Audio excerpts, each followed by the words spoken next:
আচ্ছা, এখানে কি আছে ভাই? শেখ মুজিবের মুখে কালি দেওয়া হচ্ছে। স্বৈরাচার ছিল, তার মেয়েও স্বৈরাচার ছিল, সেও স্বৈরাচার। আপনারা দেখতে পাচ্ছেন শেখ মুজিবের মুখে আসলে কালি মাখানো হচ্ছে এবং এটা আসলে সে নাকি স্বৈরাচার ছিল এবং দেশের আসলে তার মেয়ে অনেক দেশের ক্ষতি করেছেন এবং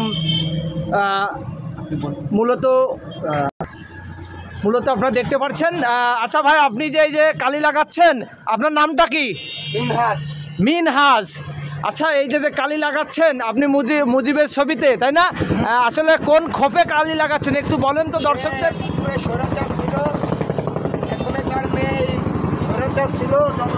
ছাত্রদের পরে গুলি চালাইছে, ছাত্রদের হাজার হাজার ছাত্র মারছে, হাজার হাজার সাধারণ জনগণ মারছে। দীর্ঘদিন সে রাষ্ট্র বিরোধিতার কাজ করছে। ভারতের কাছে সে বাংলাদেশকে অঙ্গরাজ্য হিসেবে দিতে চাইছিল।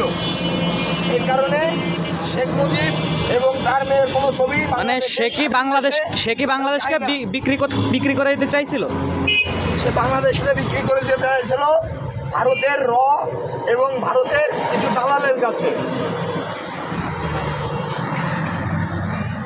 আপনারা দেখতে পাচ্ছেন যে শেখ হাসিনার পরে ক্ষিপ্ত হয়ে মিনহাজ নামে একটা ছেলে, সে আসলে এতটা ক্ষিপ্ত যে সে নড়াইল জেলা ছাত্র দলের, আপনি কোন পদে আছেন?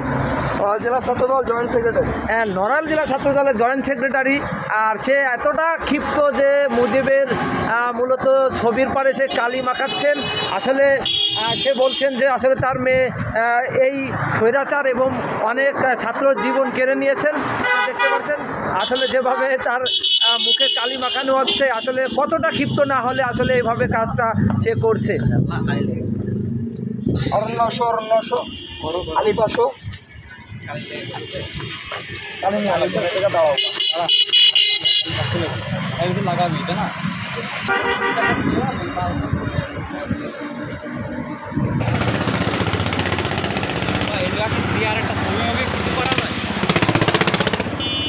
আসসালামু আলাইকুম, একটু কথা বলতাম।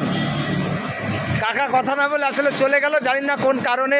উনি হয়তো ভয়ে আতঙ্ক আইছে, ফেসিবাদ সরকারের ভয়তে উনি পালিয়ে গেছে, হয়তো ওনাকে হয়তো কেউ কিছু বলবেন। কিন্তু আসলে এই সাহসী বীর পুরুষ সে মিনহাজ ঠিকই সে তার কাজ চালিয়ে যাচ্ছে। দেখতে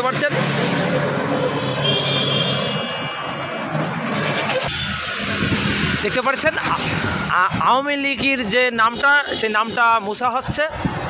আসলে আওয়ামী লীগ এখন মানুষ আসলে পছন্দ করছে না, তার কারণে যে মানুষের এতটা ক্ষতি হয়েছে যে এখন কোনো সাধারণ মানুষই আওয়ামী লীগ দলকে পছন্দ করছে না।